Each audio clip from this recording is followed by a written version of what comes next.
Itoophiyaan urjiilee atileetiksiin badhaatu hanga ammaatti seenaa atileetotaa kan himamuun daraan wanti barraa'ee hin jiru. Kitaabni Komaander Hussein Shiboo barraa'e seenaa atileetiksii Itoophiyaan kitaaba jalqabaati. Leenjisaan Komaander Hussein Shiboo turmaata waggaa 30 olii atileetiksii keessa turan bifa kitaabaan ka'uun irraa barachuu fi barsiisuufis gargaara. Federeeshiniin biyyoolessa Itoophiyaa piroojeektii adda addaa qaba. Piroojeektii 30 ol qaba.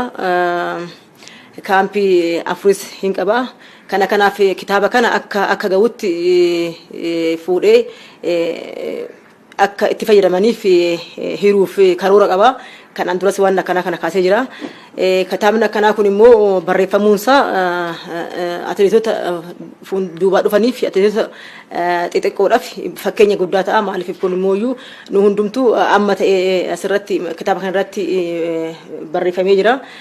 Seenaan keenya barreeffamee jira. Eechaa kaanee eechaa dhufnee amma eecha geenye waan barreeffameef hundumtuu galma qaba. Galma san ka'uuf ka'anii bakka tokko ga'uu qabu. Ka'anii karoorfatanii karoorri yoo karoorrame galma ga'uu qaba. Galma doonqanii immoo galma akka ga'u immoo kitaabni kun baay'ee waan qarqaaruuf baay'ee itti gammannee jirra. Baay'ee itti fayyadama guddaa biyyis irraa argata jennee yaadna. Beekumsi hayyoota yeroo baay'ee erga du'anii booda barraa'am anosoo jiru seenaan koo fi imala atileetiksii keessa ture dhalootaan ga'utti nan gammada kan jedhan Komaander Hussein Shiboo kitaaba moggaasa maqaa Leenjisaa Adamsaa jedhu sanbata dhufu afaan lamaan eebbisiisuuf qophiirra jira. Kanatti dabaluun afaan Ingiliziitiinis kitaabni kun akka maxxanfamee ba'uuf hojiin jalqabamus dubbatu. Kitaaba kana barreessuudhaaf kan akka kaase tokkoffaa tanaan dura akkuma beekamutti biyya keenya keessatti wanti akkanaa kun baay'een hin baratamne anumarraayyuu iddoo calqabee kan jedhu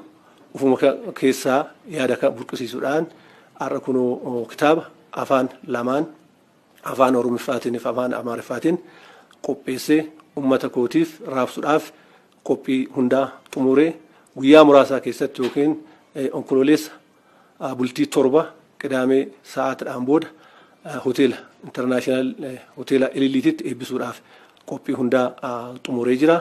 Kitaaba kanarraa dhaloonni waan baay'ee barachuu danda'a kan jedhan pirezidaantiin Federeeshinii Atileetiksii Itoophiyaa Komaander Daraartuu Tulluu seenaan atileetota bebeekamoo hidhata Komaanderiin qaban mataan isaa barnoota guddaa dhalootatti ce'uun shorri kitaabni kun atileetiksii biyya keenyaa keessatti qabu guddaadhaan hundumti isaanii gammadu yoo himanis. Baga nagaan dhuftan jechuun barbaada.